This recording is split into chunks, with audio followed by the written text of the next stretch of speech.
welcome to Emerge. I am especially excited to be here in Atlanta, and not just for the biscuits. I have family here. My brother and his family live here. My mom just moved up here a few years ago. She's here with us somewhere. There she is. Thanks, Mom, for always being my biggest champion.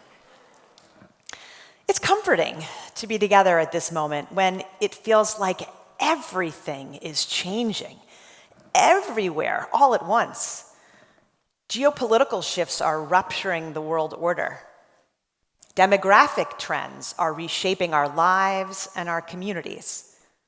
And depending on who you talk to, technological advances will either save society or ruin it. It reminds me of this album from my parents' collection, from the old Broadway musical, Stop the World, I Want to Get Off.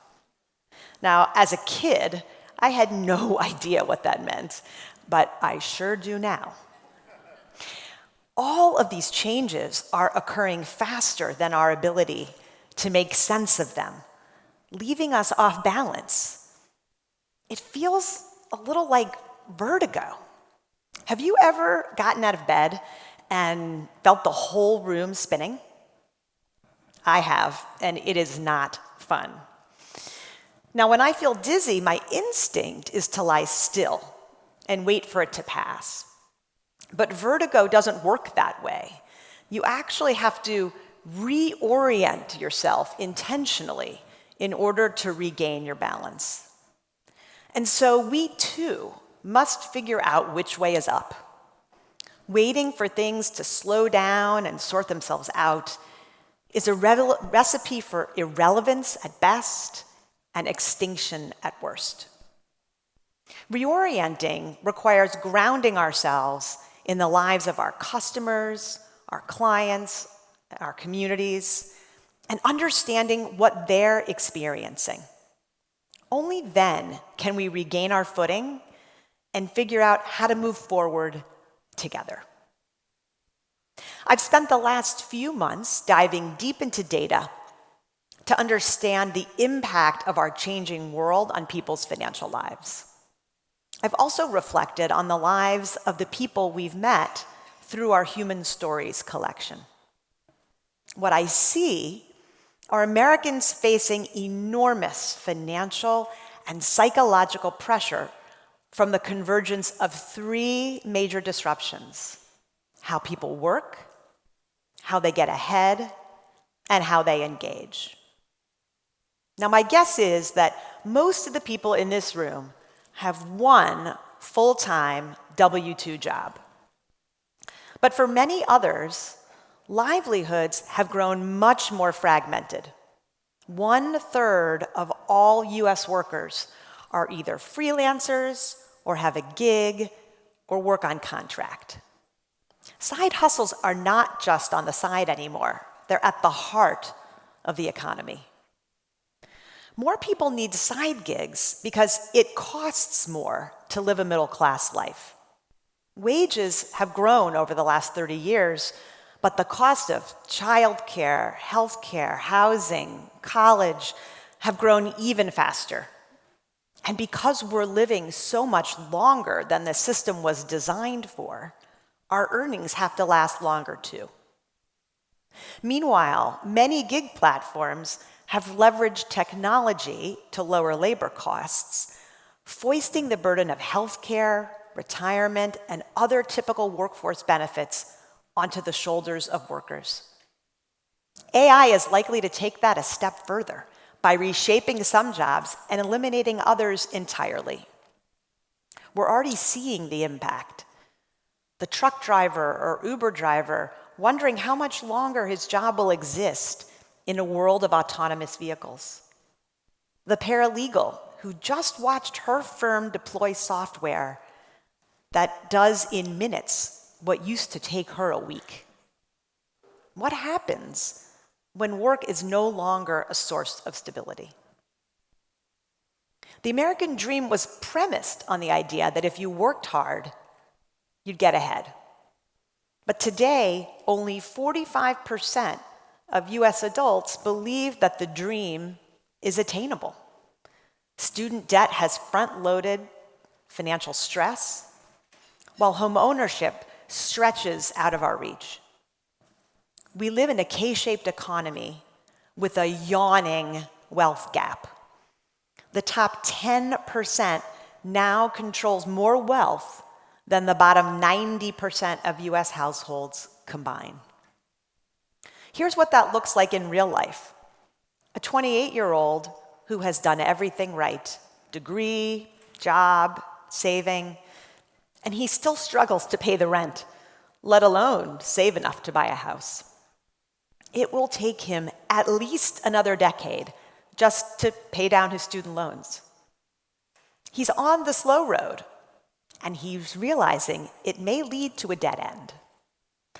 And so he starts making bets on one of the prediction platforms, and he buys some crypto. It's the Gen Z version of playing the lottery. There's a term for this, financial nihilism. When the system is rigged, why play by the rules? In trying times like these, when work is less stable and it's harder to get ahead, you'd think we'd look to family and friends for support. But today, we're more likely to turn to our devices. A technological trifecta, the internet, the iPhone, and social media, have upended how we communicate, how we make our way through the world, and how we learn about pretty much everything. We have built the most connected society in history. But in doing so, we somehow engineered out the features that engender trust.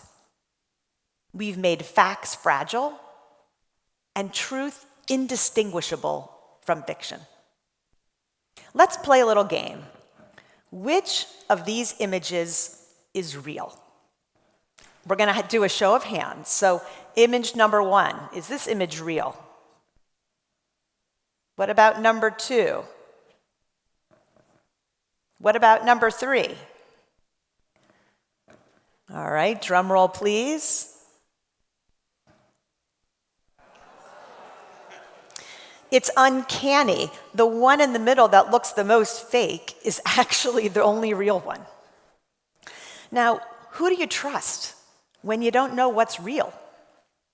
Not the experts, evidently. With trust in institutions at an all-time low, more people are turning to finfluencers or ChatGPT for financial advice. And for financial health providers, that represents an existential threat. Now, it may be comforting to think that these disruptions are merely a momentary blip, but the reality is this: things are not going back to the way they were before. So if financial health providers want to remain relevant, we need to update our operating models to give consumers 3 things: clarity, pathways, and trust. Let's start with clarity. Think about one customer, a woman who has a full-time job, drives for DoorDash on the weekends, and sells homemade candles on Etsy. She has a 401k from her traditional job and a second one from a previous job that she never rolled over.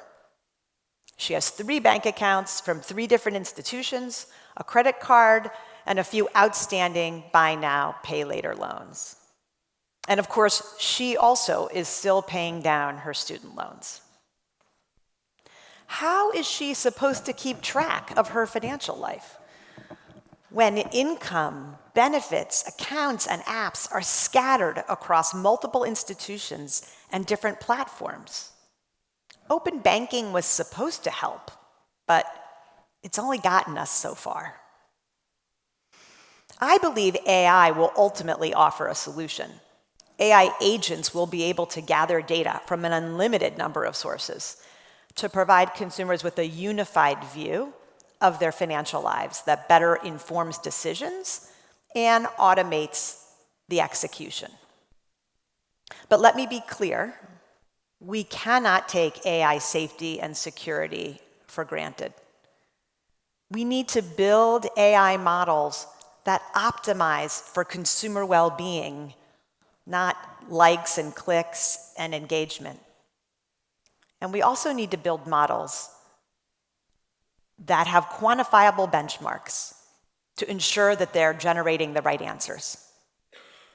The stakes are enormous because whoever figures out how to deliver clarity for their customers safely will become the primary financial hub for their financial lives.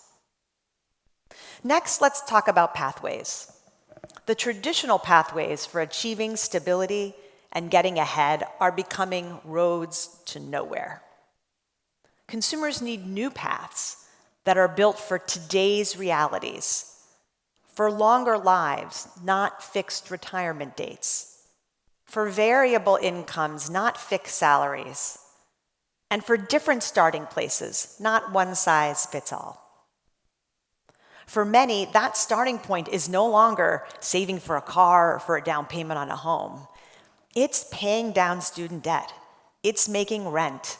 It's paying bills on time with inconsistent paychecks. That means starting with tools that help people manage debt and cash flow. But the path can't end there. Consumers need new on-ramps to wealth building and ownership opportunities that will actually deliver. It's never too early to start saving, but we need to go beyond low-yield savings accounts as the default. Technology has opened up a range of low-cost options, from investing tiny sums in the stock market to buying into inclusive ownership opportunities in local communities, and more. If we can figure out how to deliver more legitimate investment opportunities as alternatives to gaming and prediction markets, we can put younger generations on the road to getting ahead. And that brings me to trust. Because even the best products and pathways won't sell if people believe they're rigged. And while I'm optimistic about the potential of AI to help consumers take control of their financial lives, it will never substitute for trusted human relationships. In fact, I think the rise of AI will make human connection more valuable, not less. Because the moments that matter most in financial life are rarely just technical. They're emotional. Managing financial matters after the death of a loved one, or launching a new business, or scaling back after a job loss, deciding whether to go back to school, figuring out when and how to retire. In those moments, people will increasingly turn to technology for information and execution, but they will still turn to humans for judgment, validation, empathy, and trust. The real opportunity for all of us is to use technology in service of something deeply human, helping people feel seen, supported, and confident in the decisions that shape their lives. Now, none of us can predict the future, but we can restore confidence in our sense of direction. We can study the data, and we can talk to our customers and our workers. We can look honestly at what's changing and stop pretending that the old assumptions still hold. The people we serve are feeling unmoored. The 28-year-old who has given up on owning a home, the retiree who has no idea how to make her money last, the truck driver wondering whether his job will exist in 10 years, the gig worker with no benefits and no safety net. They didn't create these disruptions, but they're living with the fallout every day. And they're looking for someone to help them find their bearings. You can help, not by holding still, not by waiting for things to blow over, but by bringing clarity to their financial lives, by building pathways that meet them where they are and help them get ahead, and by creating relationships worthy of their trust. That is the work ahead of us, to reorient, to design for the lives people are living now, to build trust. Yes. Now, the world is not going to stop spinning, and we can't get off. But together, by regaining our own balance, we can help our customers and our workers find theirs. Thank you.